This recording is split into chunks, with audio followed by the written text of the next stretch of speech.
bibigyan ng kalakasan, Panginoon, na nagagaling sa iyo, Lord. At we pray, Panginoon, sa mga kapatid namin, Panginoon, na wala pa, Lord God, dinadalangin namin, Panginoon, ang iyong patnubay at gabay sa kanila, Panginoon, makarating ng maayos, Panginoon, ang kanilang talampakan, Panginoon, at makasama namin sa pagpupuri, Panginoon, sa pagsayaw at pag-awit namin para sa iyo, Lord God. At dinadalangin namin, Panginoon, ang gawain na ito, Lord, at maging sa iyong mag-ahid ng iyong salita, Lord God, kundi mo, Panginoon, sa aming isipan, may apply, Panginoon, sa aming bawat buhay ng bawat isa, Lord God. At Panginoon, pagkabusugin mo kami ng iyong banal na salita, Panginoon. Maraming salamat, Lord God, kumilos ka, Panginoon, sa araw na ito, Lord, maging sa gagamitin mo sa music team, Panginoon. Ikaw, Panginoon, ang maihayag, Panginoon. Ikaw ang maitaas at mapasalamatan, Panginoon. At dinadalangin namin, Panginoon, ngayong araw, Lord God, ang mga nag-aaral, Lord, ngayong araw, Panginoon, patuloy mo silang gabayan, Lord God, na may kaayusan, Panginoon. Ikaw, Panginoon, ang makita ng bawat isa, Panginoon. Dahil, Lord God, ikaw, Panginoon, ang nakakaalam, Panginoon, kung anong plano mo sa bawat isa, Panginoon, at sa bansang Pilipinas, Panginoon. Maraming salamat, Lord God, patuloy ka kumilos, O God, sa araw na ito, Panginoon. Dahil ikaw lamang, Panginoon, ang maitataas, Panginoon.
Yes, Lord.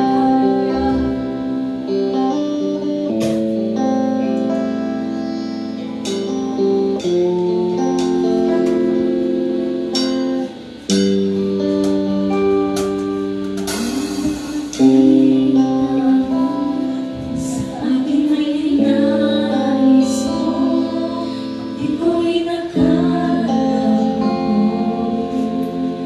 Ang pinili mo kahit sa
relasyon namin para sa Lord. We thank you, Panginoon, for your faithfulness, Panginoon, for your grace, Lord. Maraming salamat, Panginoon. Patuloy kami nagsusumamo sa iyo, Lord. Patuloy kami nagpapakumbaba sa iyo. Dahil, Panginoon, alam kong hindi kami malinis sa iyong harapan. At patuloy mo kami nililinis, Panginoon, sa iyong salita, Panginoon. At Lord, patuloy namin iabot ito, Panginoon, sa bawat buhay ng bawat isa, Panginoon. Nakakaranas mga minabawat pagsubok sa araw na to. Sa buhay na to, Panginoon, nandiyan ka, Lord God. Para palakasin kami, Panginoon. Spiritually, physically, Panginoon, pati mentally, Panginoon. Maraming salamat, Lord God, dahil meron kaming ikaw. Hallelujah! Muling palapakan ng aming Diyos. Tunay na nakalimutin ng Panginoon. Wala kang katulad, Lord. Patuloy ka namin tinataas at pinapasalamatan. In Jesus' name we pray. Amen and amen.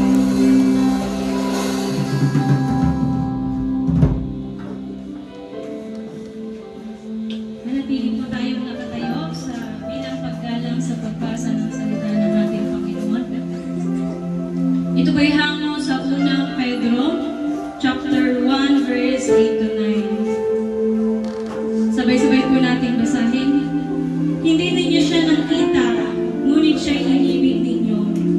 Hindi pa rin ninyo siya nakikita hanggang ngayon, ngunit sumasampalataya kayo sa Kanya. Dahil dito'y nag-uumapaw na sa inyong puso ang kagalagang di kayang ilarawan sa salita, sapagkat tinanggap na ninyo ang bunga ng inyong pananampalataya, ang kaligtasan ng inyong buhay. Tayong lahat ay manalangin. Panginoon, tunay na, Lord, nag-uumapaw sa aming mga puso, Lord God, ang kagalagang di kayang ilarawan sa salita, Panginoon. Dahil sa pananampalataya namin sa iyo, Panginoon, bagamat kami dumaranas ng mga pagsubok, Lord God, there is still joy in our heart, Lord, so we can continue, Lord, living sa kalooban mo sa buhay namin. Ama, tunay nga, Lord God, na ikaw ang siyang tumawag sa bawat isa na naririto, Panginoon. Ikaw ang siyang patuloy na umaabot sa amin, Panginoon. Bagaman hindi kami karapat-dapat, Panginoon, ngunit pinatawag mo ang pinakamasamang kasalanan na nakikita mo sa aming mga puso, Lord God. Niliwanagan mo ang aming buhay, Lord, at patuloy na mong pinapakita sa amin, Lord God, ang mga kasalanan sa aming mga puso upang ito'y maisaayos mo, aming Panginoong Jesucristo. Ama, sa iyo po pinagkakatiwala ang lahat ng aspeto ng aming buhay sa mundong ito, Panginoon, sapagkat walang bagay na hindi lingid sa iyo. Sa pag-aaral namin ito, hayaan mong mangusap ka. Gamitin mo, Panginoon, ang sulat ng aming Apostol Pedro, Panginoon, upang kami lumago pa sa aming pananampalataya sa iyo. Busugin mo kami, Panginoon, ang aming espiritual na buhay, Lord God. Dahil kami, Panginoon, ay nananangan sa karunungan mo. Alisin mo, Panginoon, ang masuwayang puso at palitan mo ng pusong handang sumunod at magsakripisyo para sa pangalan mo. Maraming salamat, Lord God. Cover us, Panginoon, with your holy blood. Sa iyo po pinagkakatiwala, Lord God. Ang gawain ito, ikaw ang siyang mangusap. Give us wisdom, Lord. Let your Holy Spirit be our teacher, but be our guidance, Lord God. Sa umagang ito, sa iyo ang mapurihan, pagluwalhati, pasasalamat. In Jesus' name we pray. Amen and amen. Magsiupo na po ang lahat. Ayan, tayo po ay patuloy na mag-aaral ng salita ng ating Panginoon. Amen po ba?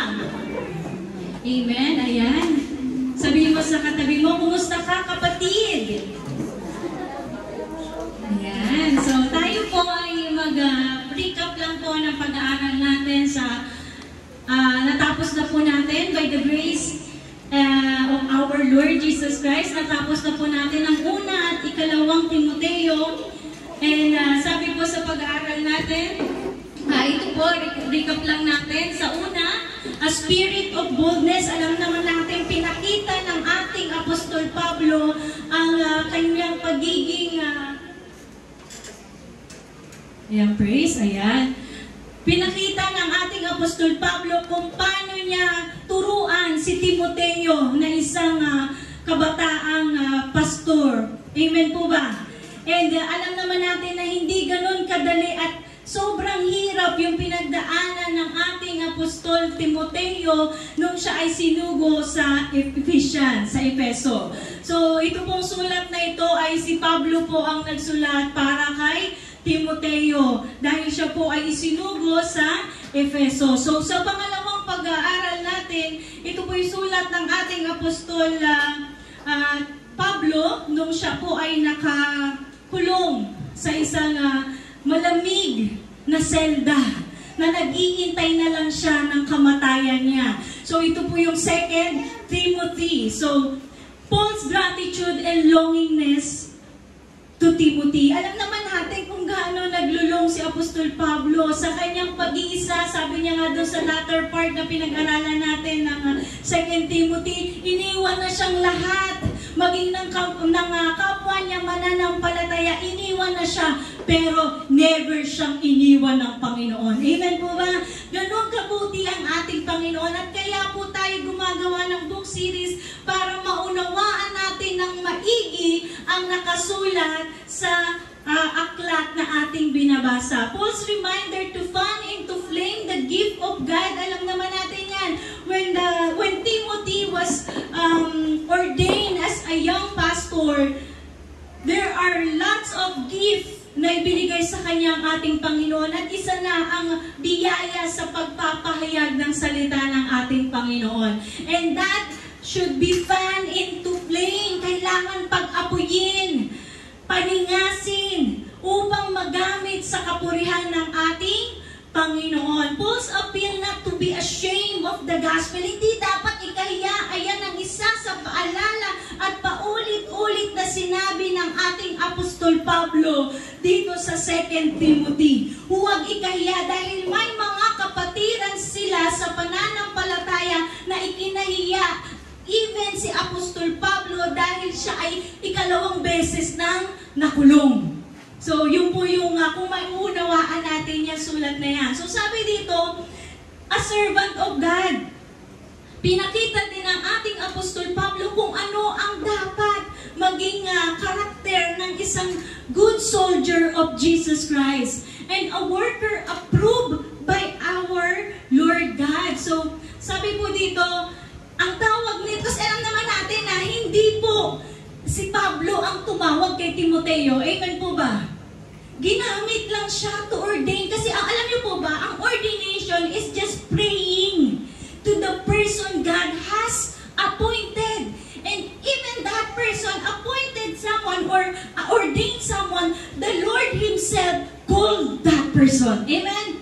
Ang Diyos po ang tumawag sa Kanya. That is just formality and ceremony. Isa din po ito sa ceremony na ginagawa noong panahon ng Old Testament and even New Testament. So, sabi dito, calls believer to strengthen by God's grace enduring suffering. Kasi alam niyo po ba, in even Peter, sinabi po na dapat tayong mag-endure sa pananampalataya. Amen po ba? Kailangan mong maging matibay kapag dumaranas ka ng mabibigat na pagsubok. And sabi po, sa pananampalataya natin, it is enduring faith. Kasi hindi ka lang basta nampalataya, sinabi mo sa sarili mo that you are Christian but you cannot endure suffering. No! There is no Christ in you if you are not enduring every suffering that you are facing. Amen po ba? Because Christ has endured.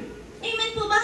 Alam natin na ang ating Panginoong Hesus ay nanatiling tapat sa Panginoon hanggang sa kamatayan. And sino ba yung sinusundan nating yapak? Sino ba ang sinundan yapak ng mga apostol? Ang Panginoong Hesus. Amen po ba? So, sabi dito, train like a soldier, suffering like a soldier, train like an athlete, and work hard like a farmer. Kasi alam mo na at the end of the day, you will reap what you sow. Kakamtan mo yung mga gantimpala ng iyong pagpapagal sa pagtatanim. Amen po ba? Kaya dyan inihalin tulad ang enduring faith. Amen po. So sabi dito, all faithfully transmit the gospel. We are not just only preaching here and you are listening there. While you are listening there, the Lord is equipping you. Amen po ba? Hindi ka lang basta naupo at nakapakinig. Ini-equip tayo. Hindi lang kayo, pati ako. Ini-equip tayo ng ating Panginoon na kung saan kapag dumanas ka ng pagsubok, merong kang sandata. Amen po ba? Handa ka. That's why, sabi dito, train like an athlete. And sa pag-train bilang athlete, nararanasan natin ang pagdidisiplina sa sarili. So, sabi dito, if we endure, we will also reign with Him. But if we deny Him, He will also deny us. If we are faithless, He remains faithful. Kahit sabihin, we are unfaithful, hindi mawawala ang katangian ng Diyos ng pagiging tapat. Amen? Sabi dito, for He remains faithful. For He cannot deny Himself. Napakabuti ng ating Panginoon. Amen po ba? Siya ay siya. Kung sino siya from the Old Testament, even in the New Testament, hanggang sa kasalukuyan na henerasyon, siya ay siya. Amen po ba? So, sabi po dito sa sumunod, sa pangatlong pag-aaral natin, a scripture written by God. It is not just the Bible. This Bible has life. Amen po ba? Itong Biblia na to, may buhay ito. At kapag binabasa natin, nagkakaroon ng buhay ang patay na sarili natin. Because we are all, we died. Lahat tayo patay sa kasalanan. At dapat maging patay sa kasalanan. Wala ka na dapat pleasure kapag ikaw ay nakakagawa ng kasalanan. Amen po ba? Because, as a Christian, meron bang new believer dito? Taas ang kamay. As a Christian, we have accepted the King of Kings, the Lord of Lords, and He is faithful. Sabi mo sa katabi mo, He is faithful. Tapat siya kahit hindi ka tapat. Amen po ba? The danger of perilous time. Kaya naman sinabi ni Paul kay Timothy na noong time pa na yan, 64 AD approximately, 2025 na tayo, ilang dekada na ang lumipas. Amen po ba? And even 1,000 years na ang lumipas. But then, Paul is reminding Timothy about the perilous time. Kapag sinabing perilous time, it is the danger of last days. Sabi mo sa katabi mo, last days. Kung sila ay last days na, tayo din. Every day we are facing the last days. Dahil sabi nga hindi natin alam kung kailan siya darating. If we are embracing the world and not the word, then nakikita natin ang buhay natin hindi nakaayon sa kalooban ng Diyos. Amen po ba? Because this word, the very word of God, has life. Sabi mo sa katabi mo, has life. Kung nararamdaman mo that you are empty, you have everything you have, may trabaho ka, kumakain ka ilang beses, but then you are still empty, walang buhay. And what we need is the Word of God, because this will transform our life. Sabi mo sa katabi mo, it will transform our life. And that is yung perilous time na to, wala na, hindi na pa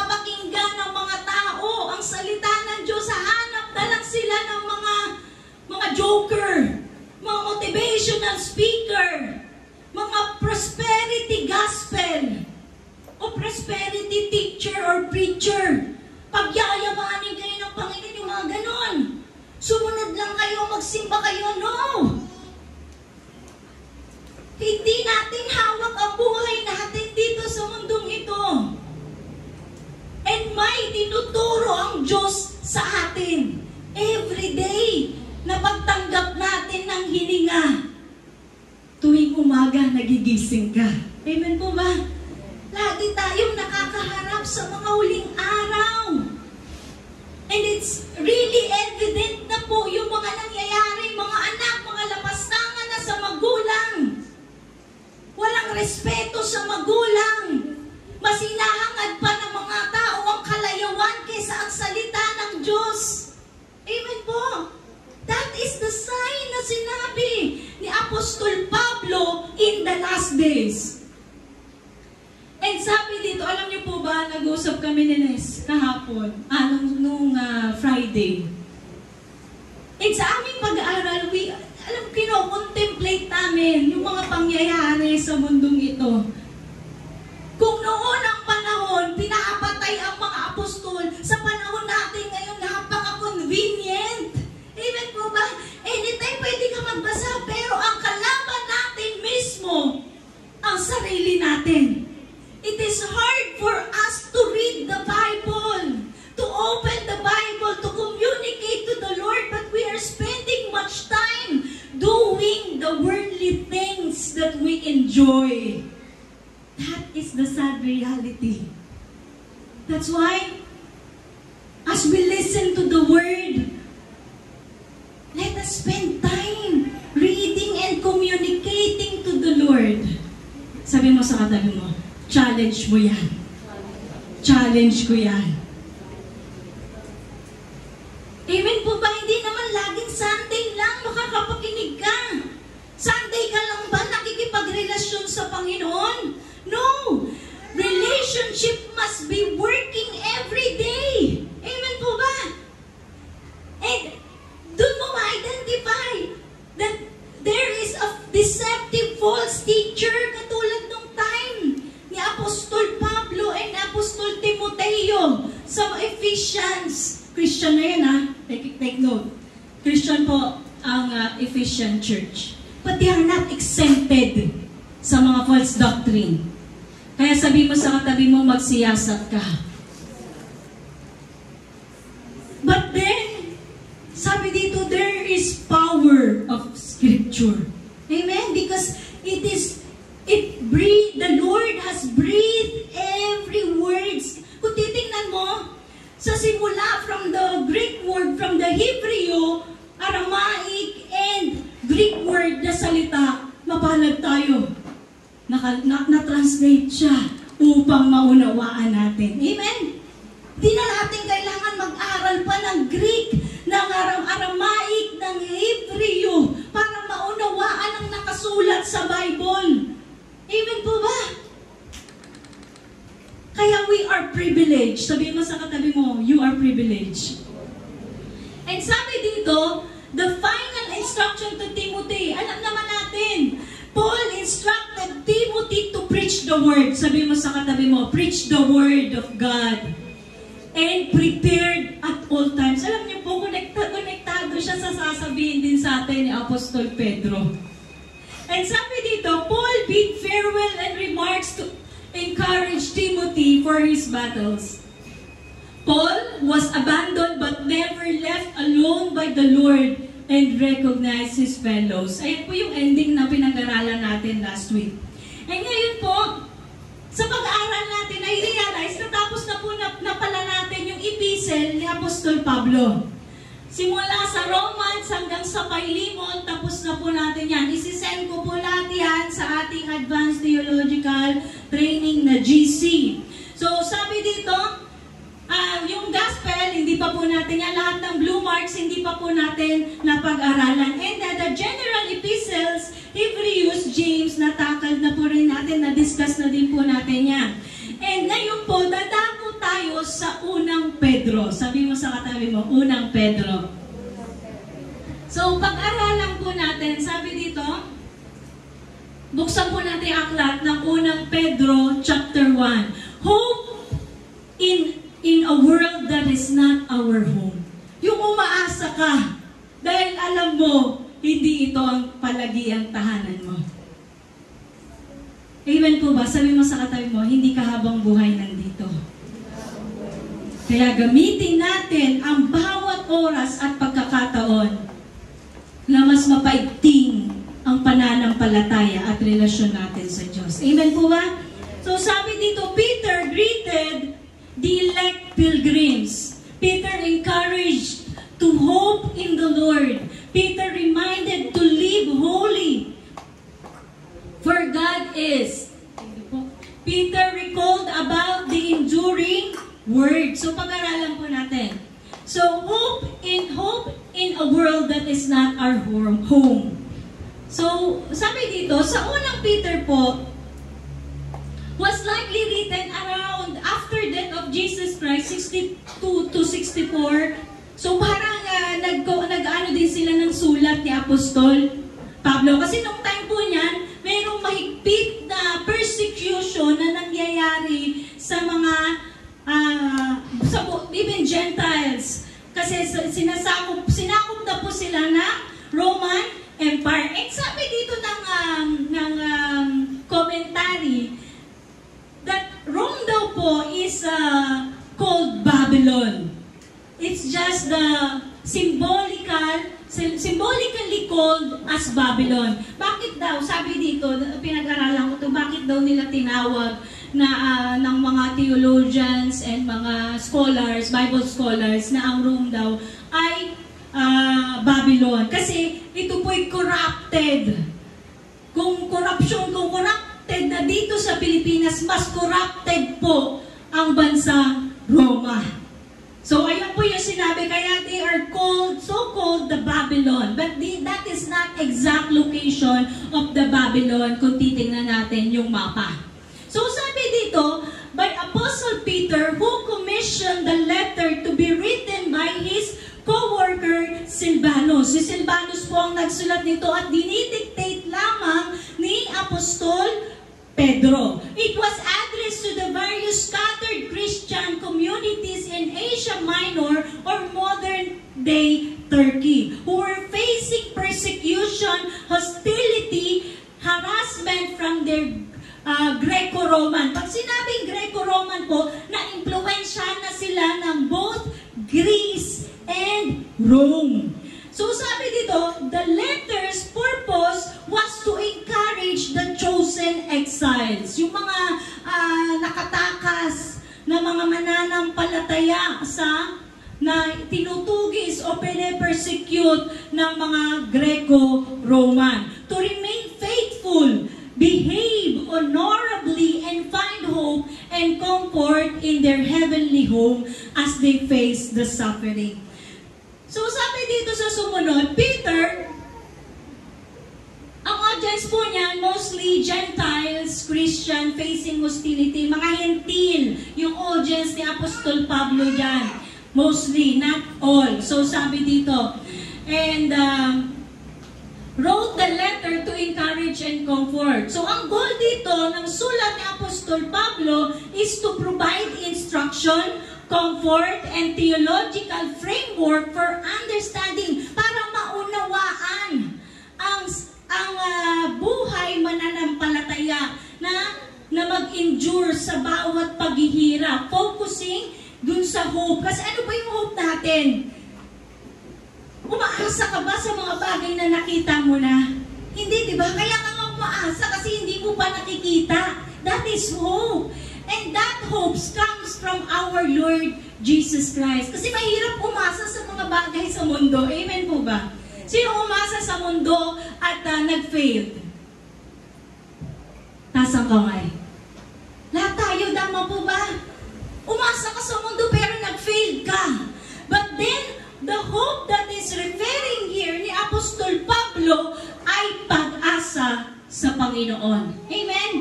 So, sabi dito, enduring suffering by focusing on hope, holiness, and resilience o katatagan kay Kristo.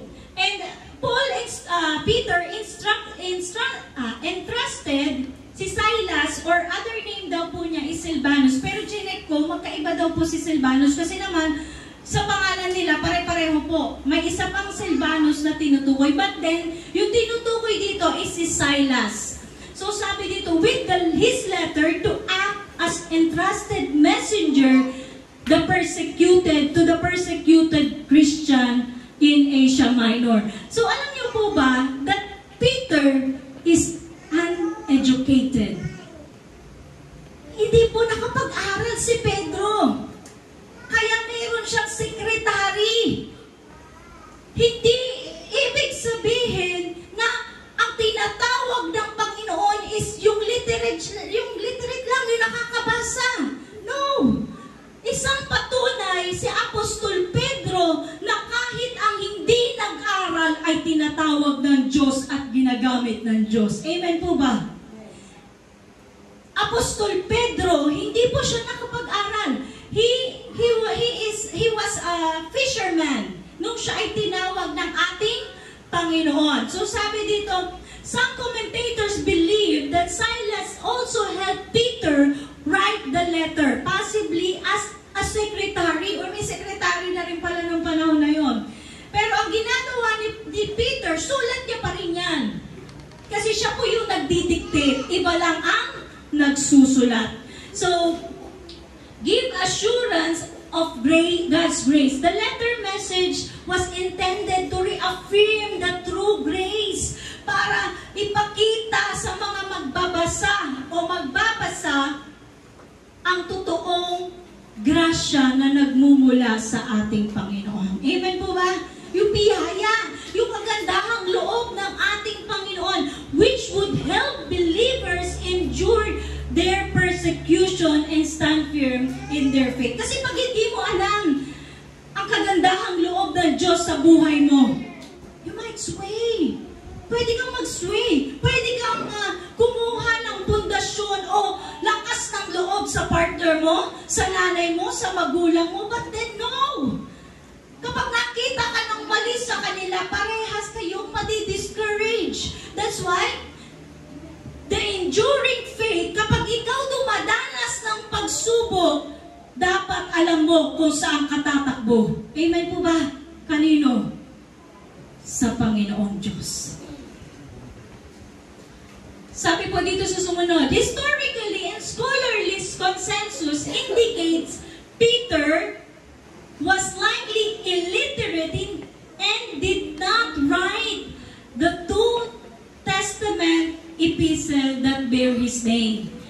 And sabi din dito, marami nagsasabi ng scholar na yung 2 Peter daw was written decades after Peter's death. So hindi alam kung si Peter talaga ang sumulat ng 2 Peter. And by someone who used Peter's name to lend authority to their work. But we do not know.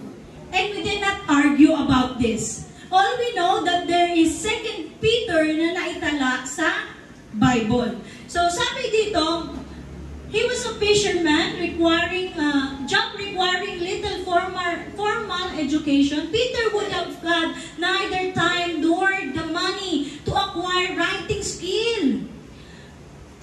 According to their prevailing views of the time. So, alam naman natin yan that katulad nga ng sabi ko kanina, as Acts describe Peter and John as agramatoy. Pag sinabing agramatoy, it is a Greek word meaning unlettered or illiterate. Hindi sila marunong magsulat. Sabi mo sa katabi mo, mapalad ka. Marunong ka magsulat. Amen po ba? Marunong tayong bumasa, marunong tayong sumulat. Ang problema sa atin, tamad magbasa. Amen po ba? Ayan na, babasahin na lang natin. Isusulat na lang natin. That is the currently problem nowadays. But then, hindi hadlang kay Peter. Sabi mo sa katabi mo, hindi hadlang kay Pedro na siya ay illiterate. So, tingnan natin ngayon. Sabi dito sa sumunod, sa una, Peter greeted the elect pilgrims. Ayan, mula kay Pedro, kasi sobrang dami ng sulat ni Apostol Pablo, puro Pablo lang tuloy na babanggit ko. So sabi dito, mula kay Pedro, isang apostol ni Jesucristo, sa mga hinirang ng Diyos na nakikipanayam sa mga lalawigan ng Ponto, Galacia, Cappadocia, Asia at Bitanya. Kayo'y pinili ng Diyos Ama. Sino ang pumili sa kanila? Ang Diyos Ama ayon sa kanyang layunin. Sa mulat-mula pa at pinabanal ng Espiritu Santo upang maging masunurin kay Kristo Jesus at nilinis sa pamamagitan ng kanyang dugo. Sumagana nawa ang kagandahang loob at kapayapaan. So sabi dito, Peter was not merely an apostle, but there is a sense in which he was the leader of the apostolic group. Siya ata yung leader. Bakit dito? Peter was an important and influential man in the early church. Kaya sabi, kailangan pa ng approval o kailangan dadaan pa kay Pedro. Sabi dito, considering the author, the first Christian would receive this letter with a sense of importance. Bakit? Peter's name is mentioned in the gospel more than anyone. Kasi alam naman natin kung gaano matabil yung bibig ni Pedro. Amen po ba? Maboka si Pedro. Minsan yung mga words niya, hindi niya pinag-iisipan. Pero tinawag siya ng Diyos. Amen po ba? Sabi mo sa katabi mo, tinawag siya ng Diyos. Kahit ganun siya. Amen po ba? Peter rebuked Jesus. Alam niyo po ba na ni-rebuke ni Jesus si Peter? Bakit? Ni-rebuke niya kasi siya lang yung, if I'm not mistaken, siya lang yung apostol na sinabihan na Satanas. Lumayas ka. Di ba? Ni-rebuke siya ng direktahan. Dahil sa bibig ni Peter, hindi niya pinag-iisipan yung kanyang sinasabi. Diba? Sino na ba nasabihan dito? Satanas. Ay! Lumayas. Alam! Alam! So, kung titignan natin, kasi si Pedro dito, pero ganun siya, kamahal ng ating Panginoon. Di ba siya din yung sinabihan ng ilang ulit, Pedro, mahal mo ba ako? Di ba? Ilang beses siyang tinanong ng ating Panginoon, Pedro, mahal mo ba ako? Pakanin mo ang aking mga tupa. And even Peter denied Jesus. Kasama na siya ni Jesus. Pero dininay niya ang Panginoong Jesus. Not only denying Jesus na sila lang, but he denied Jesus in the public. Amen po ba? Ayun po yung katangian lamang ni Pedro.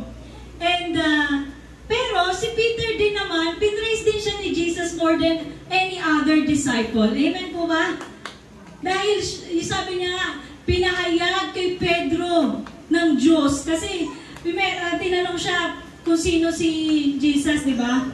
So, alam naman natin na yung kaugnayan, yung relasyon ni Pedro sa ating Panginoong Jesus. Kaya ganun nag-grieve yung heart ni Pedro nung namatay ang ating Panginoong Jesucristo. Bumalik siya sa dati niyang buhay. Alam niyo po ba yun? Bumalik siya sa pangingisda nung namatay ang ating Panginoong Jesus. But then, the Lord is still good. Nagpakita siya kay Pedro nung siya ay nangingisda. Amen po ba? So, yan lamang po ay mga encounter ni Peter sa ating Panginoong Jesus. And itong sulat na to ni Pedro sa mga pilgrims, sabi dito, to the pilgrims, the idea behind the word pilgrims is someone who lives as a temporary resident in the foreign land. So, ibig sabihin, ito hindi lamang patungkol doon sa mga certain areas na pinahayagan ng ating Apostol Pedro, pero kundi para sa lahat ng mananampalataya sa buong mundo. Sabi mo sa katabi mo, kasama ka. Kasama tayo. So we are all pilgrims. Bakit? Hindi naman tayo habang buhay dito sa mundo. Amen po ba? Sino nagsasabi na natitira dito sa mundong ito at hindi naiiwan ng mundo? Wala! Lahat tayo, we are all temporal. Temporary lang tayo dito sa mundong ito.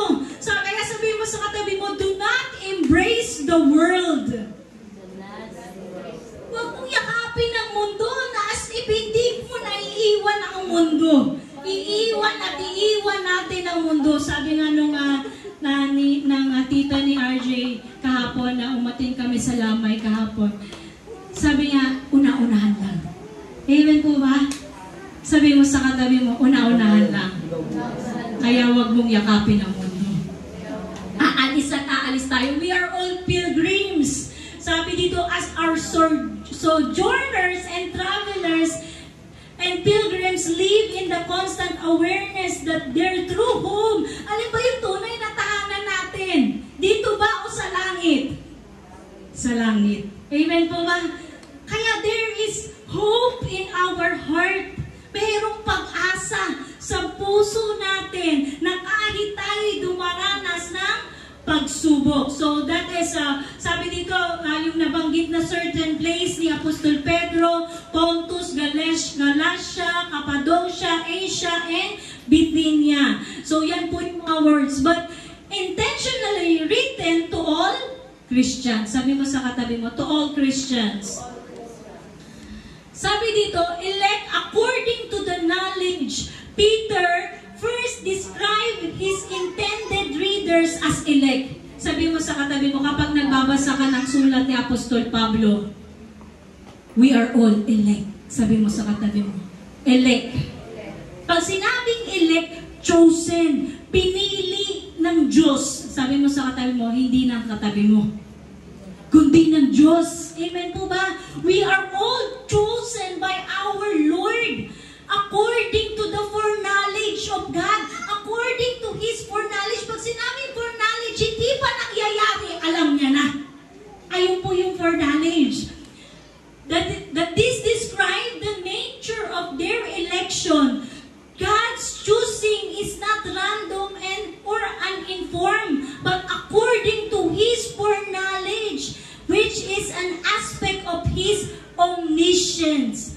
The foreknowledge includes prior knowledge of our response to the gospel. Alam ng Lord na kung paano ka tutugon kapag napakinggan mo ang mabuting balita. Amen po ba? Sabi mo sa katabi mo, alam ng Diyos kung paano ka tutugon. Kung ikaw ba ay tatalikod sa Kanya o mas pag-iigtingin pa ang pananampalataya sa Kanya. Ganon po yung foreknowledge ng Lord. That's why Peter quoted, sinabi niya po ito na according to the foreknowledge of our Lord doon sa mga elect, which is an aspect of His omniscience. This foreknowledge includes prior knowledge of our response to the gospel, but it's not solely dependent on it. In sanctification of the Spirit for obedience, sabi diyan, itong mga highlighted word na to, ito po yung mga New King James Version na ating pong hinihimay-himay. As essential result of election in sanctification and obedience. A claim to be among elect is doubtful if there is no evidence of sanctification and obedience. Kung sinasabi mong that you are elect and chosen by the Lord, but you do not have, wala kang pagsunod. Ulitin ko, kung sinasabi natin that we are anak ng Diyos, we are chosen by our Lord, pero kung hindi natin sinusunod ang Diyos, wag daw tayo kung elect ba tayo. Analyze na lang, wag mo na tingnan yung katabi mo. Sarili na lang na mismo natin yung i-analyze natin. Amen po ba? Kung tayo ba ay elect. So, there is also sanctification. At yung mga works na yan ay hindi sa atin. Sabi mo sa katabi mo, hindi sa atin, kundi sa Diyos. Amen po ba? So, sabi dito, sa pangalawa, Peter encouraged to hope in the Lord. Sabi mo sa katabi mo, hope in the Lord. Pasalamatan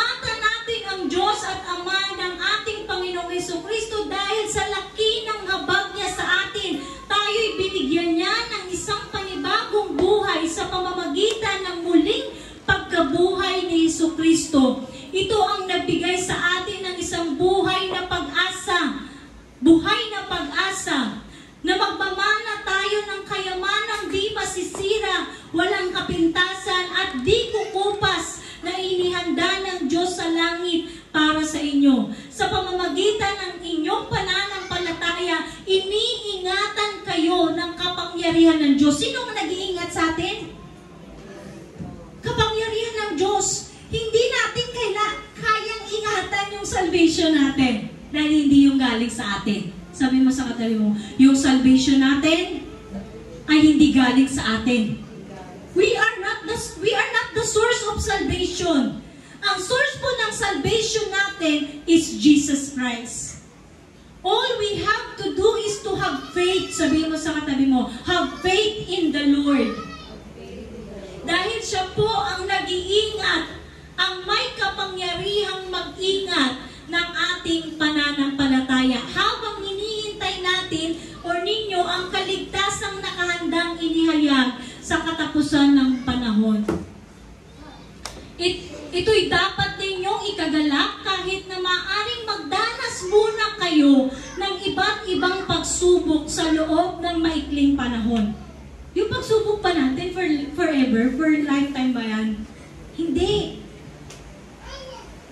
Sa loob ng maikling panahon, hindi natin alam kung gaano maikli ha, pero hindi sinasabi dito na habang buhay ka na, nadadanas ng pagsubok. Amen po ba? Ang ginto, bagamat nasisira, ay pinadadaan sa apoy upang malaman kung talagang dalisay. Gayon din naman ang inyong pananampalataya. Sabi mo sa katabi mo, gayon din yung pananampalataya mo. Dinadaan sa apoy. Sabi dito, ay sinusubok upang malaman kung ito'y talagang tapat.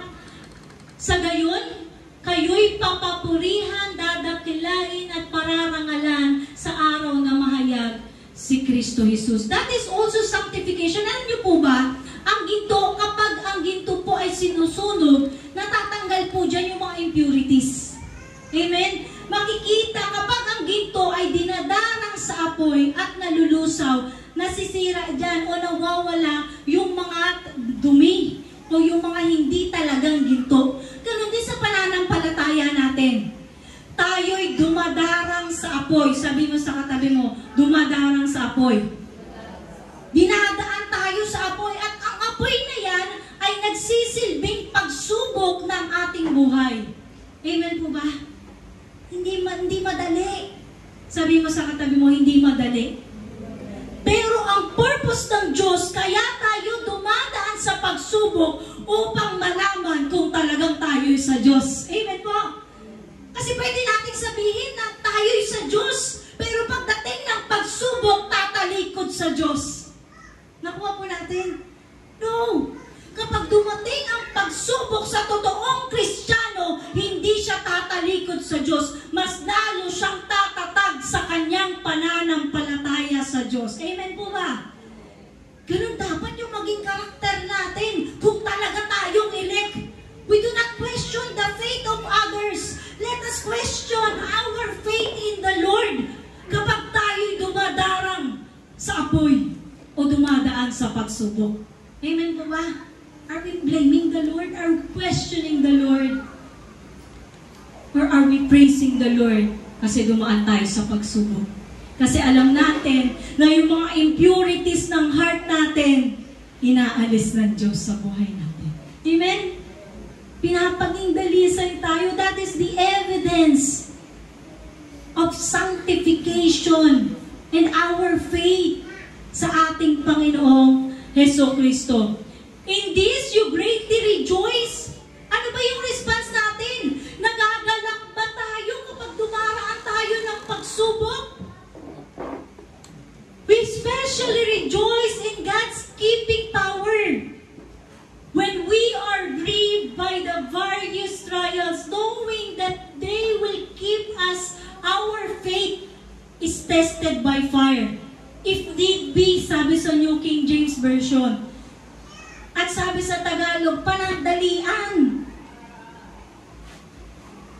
Minsan kailangan nating dumaan sa pagsubok para makita kung totoo tayong mananampalataya sa Diyos. Amen po ba? Kasi kapag hindi tayo dumaan sa pagsubok at hayahay lang tayo sa mundong ito, hindi mo maiisip na may Diyos. Kasi katangian natin, we do not desire God. Sabi mo sa katabi mo, hindi natin dinidesire ng Lord. Amen po ba? Meron ba nun? Hindi dinidesire? Opo! Let us observe ourselves if we desire the Lord truly, faithfully. We can desire the Lord if we have Jesus in our hearts. Amen? Kung meron kang Jesus sa buhay mo, and that only, we will desire the Lord. And di-desire mo na mapapurihan ng Lord. Kasi you are not living on your own. You are living on what Jesus has done for us. We are living in the will of God. Kaya yung hardest prayer is, Lord, your will be done. Amen po ba? Kasi kapag di tinugon ng Diyos ang panalangin natin, maaring tumalikod ka sa Diyos. There is always tendency na talikuran ang Diyos kapag hindi natupad ang pinapanalangin. But then, hindi yun yung response ng totoong Kristiyano. Ang response ng totoong Kristiyano, they rejoice in the Lord. Even they are suffering. And that's what we call enduring faith. Nagiging matatag ka sa pananampalataya mo, katulad ng isang ginto na nililinis at dinadalisay ng Diyos. Amen po ba? Sabi dito, if need be, you have been grieved. Sometimes it is thought that a strong Christian will never be grieved. Uy, pastor na yan, hindi na yan nag-grieve. No! Tao din ang pastor. Preacher na yan. May knowledge na yan sa word. Kristiyano ka na. No! Lahat tayo, we have tendency to fail. Sabi mo sa katabi mo, we have tendency to fail. Doon mo makikita yung goodness ni God eh. Kasi yung pag nakita mo yung tendency mo na bumagsak, makikita mo yung goodness ng Diyos kasi nakatayo ka pa. Amen po ba? Nakikita mo that you are still standing in the midst of trials. Sabi dito, yet Peter here tells us that there is need be not only for various trials, but more especially, there is a need be for being grief itself. God has purpose not only for the trial, but also for the heavy grief we feel in the trials. Yung bigat na pinagdaraanan mo, hindi naman natin kinukumpara sa iba, pero ikumpara mo sa pinagdaanan ng Diyos, walang-wala yan. Amen? Walang-wala. We are just all partakers. Sabi mo sa katabi mo, nakibahagi lang tayo. Yung sinabi ni Apostol Pablo sa mga sulat niya, we are just partakers of the suffering of our Lord Jesus Christ. Faith tested by fire. Our faith isn't tested because God doesn't know how much or what kind of faith we have. It is tested because we often ignorante ka. We are telling that we are Christian, we have faith in the Lord, pero kapag dumaan ka na sa pagsubok, nagiging ignorante ka sa pananampalataya mo. Paano naging ignorante sa pananampalataya? Paano nga ba? Nawawala yung pananampalataya mo, naging ignorante ka kasi ang pananampalataya ay pagtitiwala sa mga bagay na hindi nakikita. Hindi yung sa mga bagay na nakikita mo na nakakapag-distract sa atin. Nawalamaan natin? Tayo ba'y nagtitiwala sa mga bagay na nakikita natin? Babagsak tayo. Kasi kapag nagtiwala tayo sa mga bagay na nakikita ng mata, naririnig ng tenga, babagsak tayo. Kasi ang pagtitiwala natin, ang pag-asa natin ay nasa Panginoon. Sabi mo sa katabi mo, ang pag-asa mo ay nasa Panginoon. God's purpose in testing is to display, para maipakita yung enduring quality of faith na nais ng Panginoon. Kaya sabi, kahit maliit lang na butil ng mustasa, kasi yung malaking butil na yan, hindi natin alam kung totoo ba yung pananampalataya na yan. Kaya ang required lang sa atin is yung maliit na butil ng mustasa. Kasi alam natin na ganun kaliit ng pananampalataya na nire-require ng Diyos, sapat na to move mountains. Amen? Sabi mo sa katabi mo, sapat na to move mountains. And sabi dito sa sumunod, hindi ninyo siya nakita, ngunit siya inibig ninyo. May nakita na ba sa Diyos taas ang kamay? Wala. Pero inibig natin ang Diyos.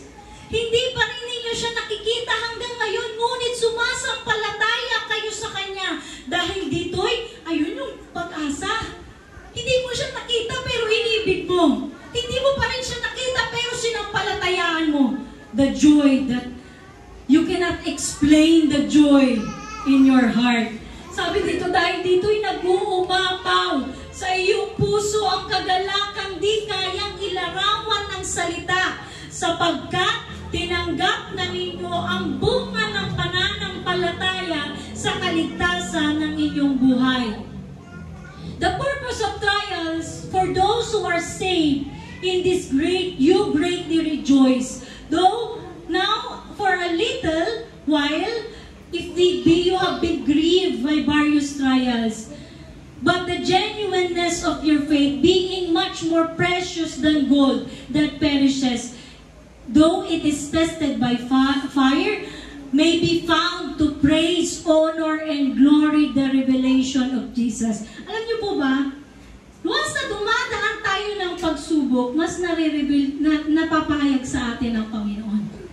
Amen po ba? Kung totoo tayo Kristiyano, kapag dumadaan tayo ng pagsubok, mas nakikita mo yung goodness ng Panginoon sa buhay natin. Amen? And that's the reason na tayo'y nagagalak. Ay, dahilan natin kung bakit tayo nagagalak. Amen po ba? Kung wala pa tayong fruit of joy sa heart natin, ask the Lord, Lord, give me the joy, the incomparable joy that comes from you. Kasi kahit dumaan ka ng pagsubok, nakangiti ka. Amen? Sabi mo sa katabi mo, nakangiti. Tingnan mo nakangiti yung katabi mo. Yet believing you rejoice with joy inexpressible and full of glory, receiving the end of your faith, the salvation of your soul. So, sabi dito sa sumunod, tungkol sa kaligtasang ito, masusing nagsiyasat at nagsuri ang mga propetang nagpahayag tungkol sa pagpapalang nakalaan sa inyo. Sinuri nila kung kailan at paano ito mangyayari. Ang panahong ito ang tinutukoy ng Espiritu ni Kristo na nasa kanila nang unang ipahayag ninyo sa harap at na tiisin, sa hirap na titiisin ni Kristo at ang kanyang karangalang tatamuhin niya. Nang kanilang ipahayag ang katotohanan ito, ipinaunawa sa kanila ng Diyos ang ginawa nila para sa iyo at hindi para sa kanila. Ang katotohanan ito'y narinig ninyo ngayon sa mga nangangaral na magandang balita, sa kapangyarihan ng Espiritu Santo na isinugo mula sa langit, maging ang mga anghel sa langit ay nananabik na maunawaan ang katotohanan ito. Pero pinaunawa sa atin. Sa paanong paraan? Sa pamamagitan ng Banal na Espiritu. Sabi mo sa katabi mo, sa pamamagitan ng Banal na Espiritu. Pinaunawa sa atin ang kaligtasan, ang hiwaga ng buhay sa mundong ito. So sabi dito,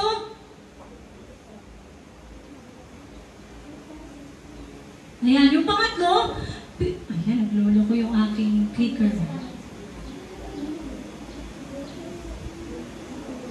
Ayan, Peter reminded to live holy for God is holy. Paanyaya sa banal na pamumuhay. Sabay basahin ng malakas.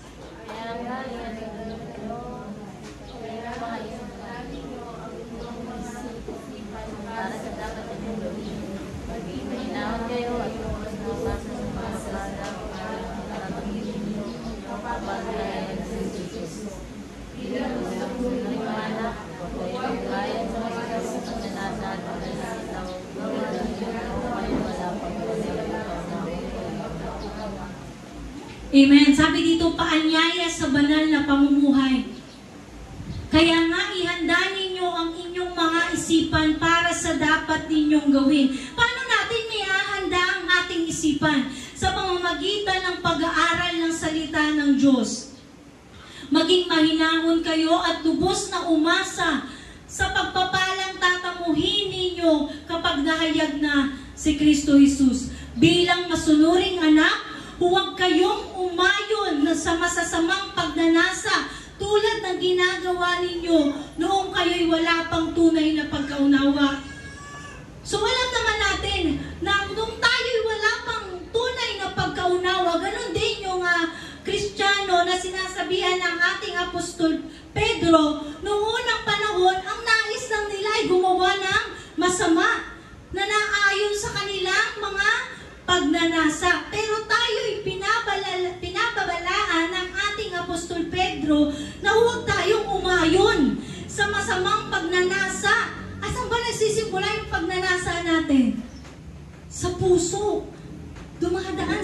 Actually, hindi naman siya lagi sa isip nag-start eh. Alam niyo po ba ang masamang pagnanasa? Sa mata. Sa mata. Sa mata nagsisimula. Dadaloy. Kaya yun yung napag-aralan namin ng Bible study ng mga nanay. Ang mata ang ilaw natin.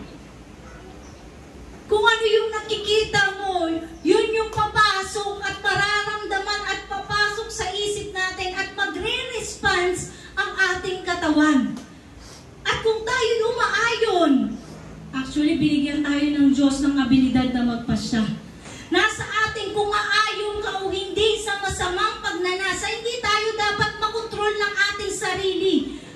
We must control ourselves. Sabi mo sa katabi mo, we must control ourselves. Kaya sabi po dito sa sumunod, dahil ang Diyos ang pumili sa inyo ay banal, sabi mo sa katabi mo, ang Diyos ay banal, dapat din kayong magpakabanal sa lahat ng inyong ginagawa. Take note po hindi lang tuwing Sunday. Lahat ng ating ginagawa, sabi mo sa katabi mo, lahat ng ginagawa. Magpakabanal kayo sapagkat ako'y banal. Ayon sa kasulatan. Walang kinikilingan ang Diyos. Hinahatulan niya ang mga tao ayon sa mga ginawa nila.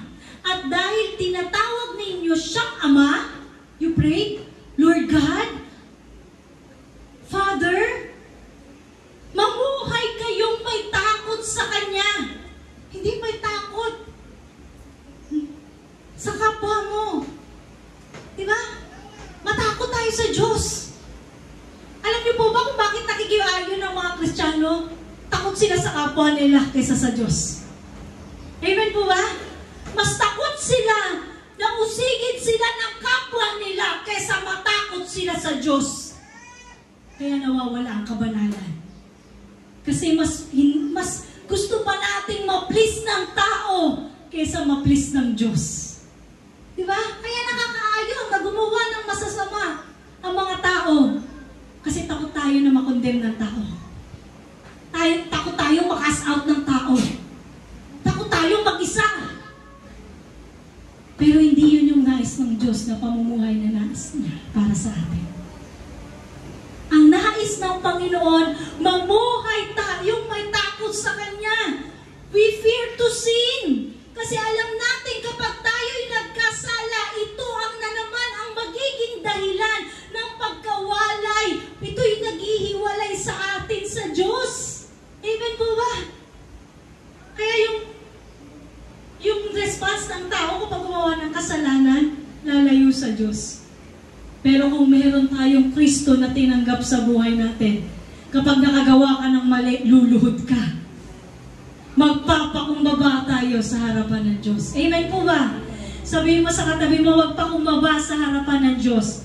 Alam niyo kung ano ang pinantubos sa inyo sa walang hanggang walang kabuluhang pamumuhay na inyong minana sa inyong mga magulang. Tinubos kayo hindi sa pamamagitan ng mga bagay na nasisira tulad ng ginto o pilak, kundi sa pamamagitan ng mahalagang dugo ni Kristo. Siya'y tulad ng korderong walang dungis at kapintasan. Itinalaga siya ng Diyos bago pa nilikha ang daigdig. This is the mystery. Tinalaga na si Jesus bago pa nilikha ang daigdig. Kaya alam ng Diyos kung tayo'y susunod sa Kanya o hindi. Ganon ka-amazing yung foreknowledge ng Panginoon. Ganon ka-amazing yung karunungan ng Diyos. Amen? Alam ni God, kung tayo'y magre-retaliate sa Kanya o babalik sa Kanya, magre-rebelde tayo sa Kanya o susunod sa Kanya. Kasi sabi niya dito, amen, si Jesus Christ, alam na, itinalaga na siya ng Diyos bago pa nilikha, bago pa magpahayag ang mga propeta. Tinalaga na si Jesus para sa atin. Ganon tayo kamahal ng Diyos. Sabi mo sa katabi mo, ganon ka kamahal ng Diyos. Dahil kay Kristo, sumampalataya kayo sa Diyos na sa Kanya'y muling bumuhay at nagparangal. Kaya't ang inyong pananampalataya at pag-asa ay nasa Diyos, wala sa tao. Kasi kung nasa tao kasi ayoko na magsimba dyan kasi nakikita ko yung kapatirang to. Diba? Wala sa tao. Yung pala, kung masasabi mo na nakabase sa tao ang pananampalataya mo kapag gano'n ang reaksyon mo. Amen? Ayoko makita yung mukha niya. Ba't din hindi? Yung pag-asa natin at nakatawa yung nanay ko. Yung pag-asa natin at pananampalataya natin nasa Diyos. Yun yung pundasyon natin, hindi yung tao. Kasi kung tao ang titingnan natin, sabay tayong mahuhulog kasama ng taong yun. Kasi makasalanan din yun. Amen po ba? We are looking to the perfect God. Sabi mo sa kanila, nakatingin tayo sa perfect na Diyos. Hindi sa imperfect na tao. Amen po ba?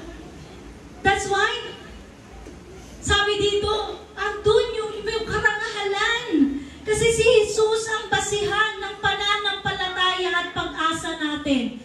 Sabi dito sa pang-apat, Peter recalled about the enduring word. Ngayon, nalinis na ninyo ang inyong mga sarili sa pamamagitan ng pagsunod sa katotohanan. So the sanctification na tinatawag o paglilinis sa atin, nakabase yan sa pagsunod natin sa katotohanan. Amen po ba? Ano ba yung katotohanan? The Word of God. Kaya huwag kayong magtaka kapag hindi na pangaral ang totoong gospel, hindi nagbabago yung mga kapatiran sa pananampalataya. Kasi sa pamamagitan ng pagsunod natin, nalinis na ang ating mga sarili. Napakahirap sumunod kapag mali ang sinusundan. Amen po ba?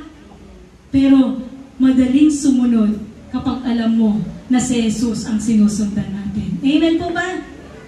Kahit dumaan ka ng pagsubok at naghahari sa inyo ang tapat na pagmamahal sa mga kapatid, kaya nag-aalab ang taus-puso, maalab at taus-puso kayong nagmamahalan sapagkat muli kayong isinilang. That is born again.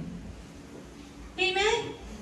Born again is not just a title that you will put into your resume, into your bio data. No!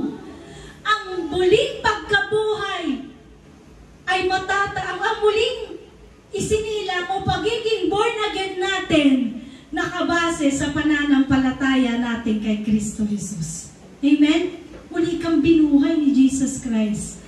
Hindi sa pamamagitan ng binhig na sisira, kundi sa pamamagitan ng buhay at walang kamatayang salita ng Diyos. Ayon sa kasulatan, sabay-sabay basahin ng malakas.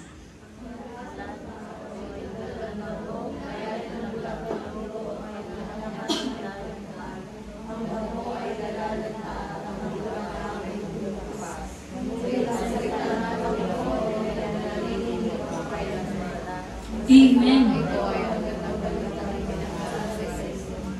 Ngunit ang salita ng Panginoon ay nananatili. Pag sinabing nananatili, present continuous yan. Nananatili magpakailanman. Ang lahat ng tao tulad ng damo.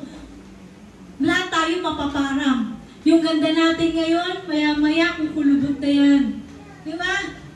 Yung dating magandang katawan, susunod yan, lahat tayo ay kukulubot at mawawala yung ganda na parang bulaklak na nalalanta. Parang damo na wala ng, hindi na siya fresh. Pero yung salita ng Lord, mananatili magpakailanman. Amen? Kaya ito yung babahagi natin bago lumanta ang katawan natin dito sa mundo. Kasi ganun yung ginawa ng mga nauna sa atin. Amen po ba?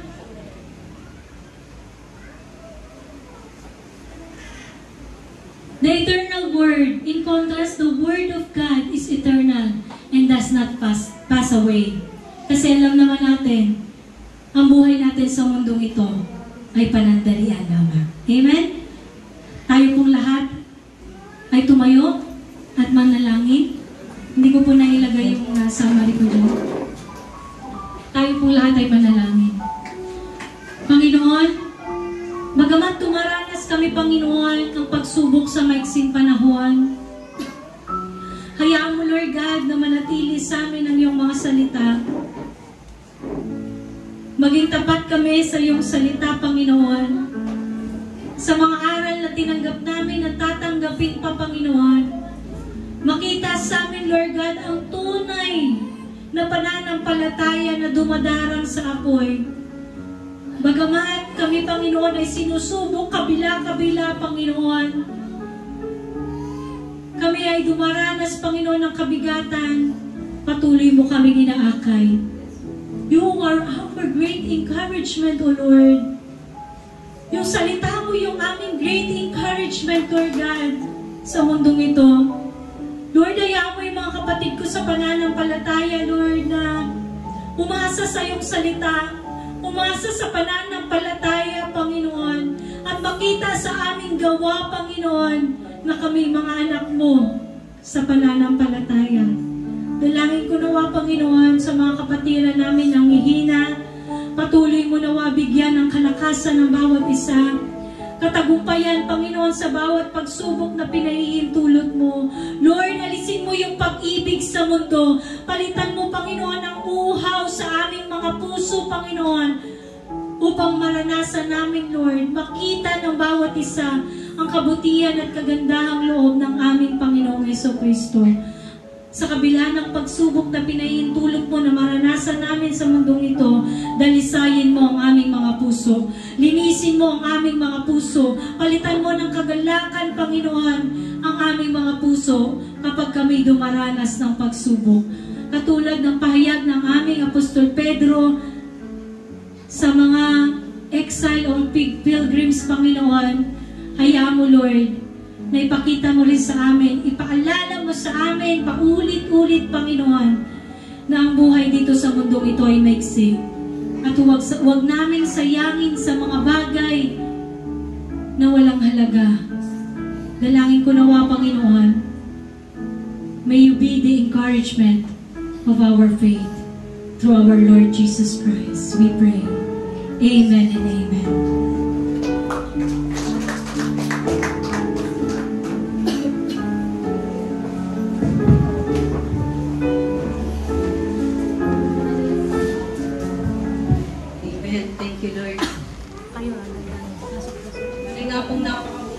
Diyos sa umagang ito, sa pag-aralan na tunay nga po, Lord, na wala para sa tayo dapat kilalanin, Diyos, kundi ang ating Panginoon na nagbuwis sa kanyang buhay o nagkaloob ng libreng kaloob para sa ating buhay. At dadako po tayo sa pangalawang gawain sa pagbibigay para po sa ating ako po yung nakatalaga.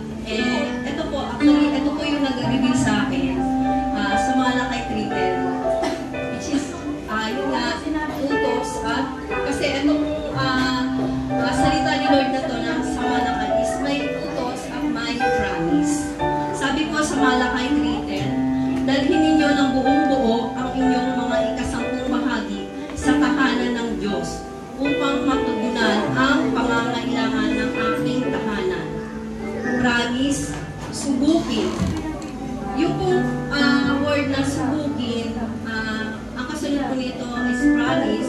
Subukin ninyo ako sa bagay na ito kung hindi ko buksan ang bulungawan ng langit at ibuhos sa inyo ang masaganang pagpapala. Kumbaga, yung subukin po is medyo may marami po kasi kumbaga medyo may pagkaan yan eh. Sabi, subukin mo ako dito. Kumbaga may siya na kumbaga yung salita niya na subukin dito is kasi kilala niya yung sarili niya, ni Lord, na siya yung Diyos na tapat na magbibigay ng masaganang pagpapala para sa atin. Subukin mo ako dito.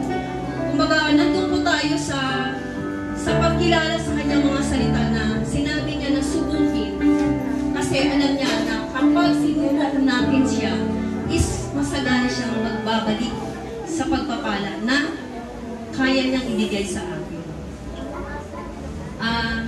Sabi po dito, yung utos po is ibigay yung ikasampung bahagi at may promise sa pagsubok na binibigay sa atin na masaganang pagpapala. Sabi po sa 2 Corinto 9:8, magagawa ng Diyos na pasaganahin kayo sa lahat ng bagay at higit pa sa inyong pangangailangan upang magamit kayo sa pagkakawang-gawa. Sinabi po ito, inulit ito sa verse na ito na sa ating pagtitiwala sa Diyos sa pagbibigay sa panambahan o tithes ay nagagamit po ito sa panambahan sa pagkakawang-gawa. Kasi nga po, sa pagbibigay po natin is nagagamit po yan sa mga pangangailangan ng ating panambahan. Sa pangangailangan usually, syempre, kuryente, tubig, meron po tayong mga minsan meron po tayong foods. Kung medyo mas po yung natin, kung mas maluwag, meron po tayong isang foods. Sabi rin po sa Awit 23, another promise, Awit 23:1, si Yahweh ang aking pastor, hindi ako nagkukulang. Kasi po, ganun niya kakilala. Kumbaga si Lord is alam niya na sa salita niya na subukin is siya yung Diyos na tapat na nagbibigay ng higit sa lahat ng ating pangangailangan. Sabi rin po sa Awit 107:9, mga nauuhaw ay pinapainom upang masiyahan. Mga nagugutom ay pawang binubusog sa mabubuting bagay. Kumbaga, diba? Sa mabubuting bagay. Lahat, kumbaga, tayo po bilang nandito na sa church at magkakapatid po tayo sa pananampalataya is binubusog tayo. Mga nauuhaw ay pinainom upang masiyahan. Mga nagugutom ay pawang binubusog sa mabubuting bagay. Kumbaga, tayo bilang mga magkakapatid na, nandun na tayo sa pag-ibig na, kumbaga, nagbibigayan, nag-uunawaan, at nagbibigay. Kumbaga, binubusog na tayo sa pawang mabubuting bagay. Nandun na tayo sa pagkakawang-gawa pa din, di ba? Kasi, yun nga, katulad ng sinabi, alam ni Lord kung paano tayo sumusunod sa Kanya. Kaya, sinabi niya na subukin dahil alam din ni Lord na siya ay tapat. Dahil ang ating Diyos ay Diyos ng, siya ay Diyos ng, hindi confusing, kumaga, hindi pag-aalala, kundi siya ay God of peace. Ang ating Diyos ay, English kasi, our God is not God of confusing, but of peace. Amen, in Jesus' name. Yan lang po, kumbaga, dito sa napag-aralan natin niya sa Malakay 3:10 na may utos at may promise. napakadami pong utos. At yung pong highlights ng subukin is tapat po ang ating Diyos na nagbibigay. Ang higit sa lahat po ng ating pamamagitan. Amen. Amen. Thank you, Lord. Sige po, tayo ay manalangin sa ating pagbibigay. Yes, Holy God Jesus, we praise you, Lord God, dakilang Diyos Amang, makapangyarihan sa lahat. Diyos na nagbibigay ng higit sa lahat po ng aming pangangailangan. At Diyos na tapat at hindi nanunumbat sa lahat po ng iyong sa pag-ibig at katapatan mo. Maraming salamat po, Lord God, sa aming pagbibigay, Panginoon. Dalangin po namin na tulungan mo lamang po kami, Panginoon, na maging tapat at magkaroon po ng kagalakan ng pusong ito na makapagbalik ng papuri, parangal at pasasalamat sa biyaya at grasya mo, Panginoon, na nagbibigay ka ng higit sa lahat ng aming pangangailangan. Maraming salamat po, Ama, Lord, sa bawat isa na narito, Panginoon, sa mga nag-ahanap buhay, O God, patuloy mo po silang pagpalain, yung gawa ng kanilang mga kamay, Panginoon, ay pagpalain mo, at maging daluyan po sila ng pagpapala sa bawat isa, sa kanilang mga mahal sa buhay, at sa kanilang mga kapatid o kaibigan, Panginoon, na nangangailangan. Buksan mo lamang po, Panginoon, ang aming mata at ang aming puso't isipan, Panginoon, na makita ng higit yung mga promise mo, Lord, na ikaw ay Diyos na tapat na nagbibigay sa lahat po ng aming mga pangangailangan. Maraming salamat po, Lord God. Ito po ang aming dalangin, Panginoon. In Jesus' name we pray. Amen.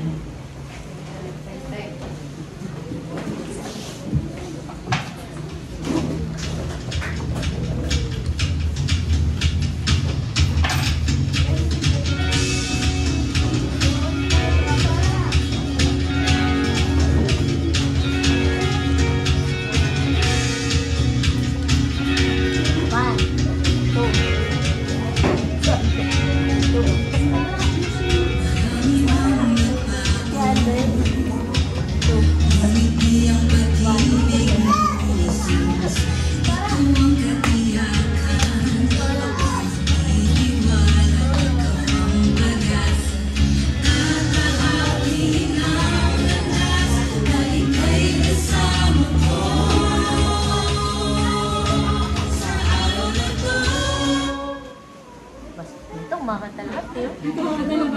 Makanta lahat eh. Grabe. Oh, ba't nandyan ako? Tay tayo dyan. Ba't sa October, Jennifer D ako? Weekly schedule po. Worship leader, Sister Regan Santiago. Tithe and offering, Sister Jennifer Aquino. Announcement and closing prayer, Kuya RJ. Alpha. Absent yan. Absent siya.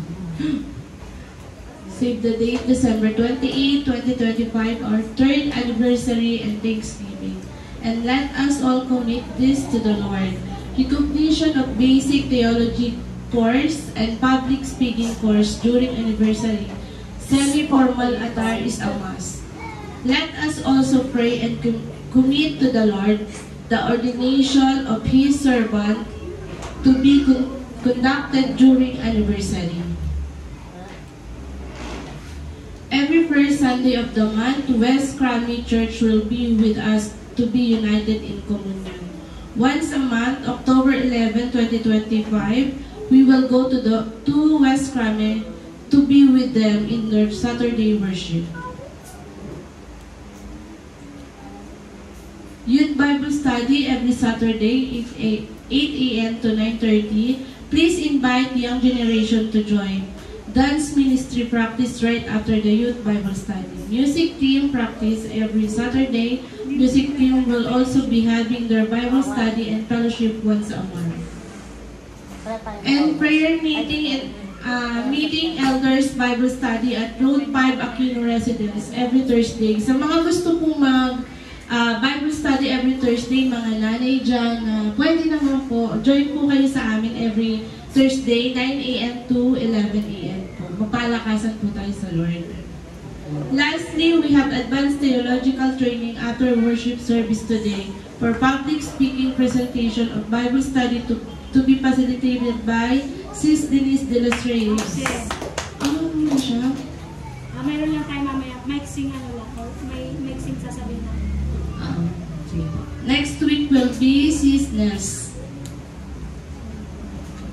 Tayo po'y manalangin. Pigit po natin ang ating mga mata, damhin ang pananalangin. Ama naming Diyos na makapangyarihan sa lahat, maraming pong salamat sa natapos naming pag-aaral ng iyong salita, Panginoon. Lord God, salamat sa pag-asa, salamat sa hope na pinagkakaloob niyo po sa amin, Lord God. Lubin mo nawa, Panginoon, na ang pag-asa na ito, Ama, ay araw-araw naming maalala, Panginoon, na sa tuwing dumaranas kami sa mga pagsubok ay pinatatatag lamang kami, Panginoon. Lubin mo, Ama, na maging tungtungan namin ito, Panginoon, para kami magpatuloy sa buhay na huwag kaming panghinaan ng loob, Lord God. Lord God, lubin mo nga, Panginoon, na sa tuwing kami magkakamali, Panginoon, ay matuto kami, Amang, magpakumbaba sa iyo, Lord God. Na matuto kami, Ama, na magpatuloy na humingi at magpahugas sa iyo, Panginoon. Lord, salamat sa iyo, Panginoon. Salamat sa kabutihan mo, sa pag-asang pinagkakaloob mo sa amin. Lord, sa loob, Ama, muli ng buong isang linggo, Lord God, loobin mo, Ama, na magkasama muli kami sa next Sunday, Lord God. Ingatan mo nawa ang bawat isang Jacob's family, Panginoon. Ang bawat kabataang papasok sa eskwela, ang bawat nanay o tatay na papasok sa trabaho. Lord, ang bawat magulang na nangangailangan ng iyong comfort, Panginoon, ipatuloy mo nawang gabayan at i-comfort, O God. Lord God, loobin mo, Ama, na ang bawat naghahanap ng trabaho ay makahanap, Panginoon. Lord God, loobin mo nawa, Ama, na kung sino man na may karamdaman, Ama, pagkalooban mo nawa ng kagalingang nagmumula sa iyo, Lord God. Ama, ang iyong paggabay, samahan mo nawa kami sa buong isang linggo na darating, Lord God. Maraming pong salamat sa inyong kabutihan at kadakilaan. Ito pong aming samot dalangin sa matamis at makapangyarihang pangalan ng Panginoong Yesus at sa pakikipag-isa sa banal na Espiritu. Amen and amen. Taas po natin ang ating mga kamay. Panginoong Yesus, nakikita mo ang aming mga kamay na nakataas. Patuloy kami nagpapakumaba. Nagpapasalamat, Panginoon, sa lahat ng ginagawa mo sa aming mga buhay. Ikaw ang Diyos na nag-transform sa aming mga puso into Christ-likeness, Lord God. At alam namin na nanampalataya kami na ito po ipagpapatuloy mo hanggang sa muli mong pagparito. Hayaan mo, Lord God, ang bawat anak mo magtiwala, manampalataya sa mga bagay na hindi nakikita, Panginoon. Ikaw ang asahan namin, Panginoon, sa mundong ito. Dahil ikaw ang Diyos na makapangyarihan sa lahat. Wala pong bagay na mahirap sa iyo. Wala pong imposible sa iyo, Panginoon. Hayaan mo, Lord, sa tuwing kami daraanas ng mabibigat na pagsubok, dumaraan sa apoy, Panginoon, ng pagtutuwid mo, Lord God, at paglilinis mo. Patuloy nawa mas maging matatag kami, Panginoon, sa aming pananampalataya at pananalig sa iyo. Tanggapin nating lahat ang biyaya na nagmumula sa ating Panginoon na may pasasalamat, pananampalataya, kagalakan sa ating puso at kapayapaan. The Lord bless you and keep you. The Lord turn His face to shine upon you and be gracious unto you. The Lord lift His countenance towards you and give you peace. Amen and amen.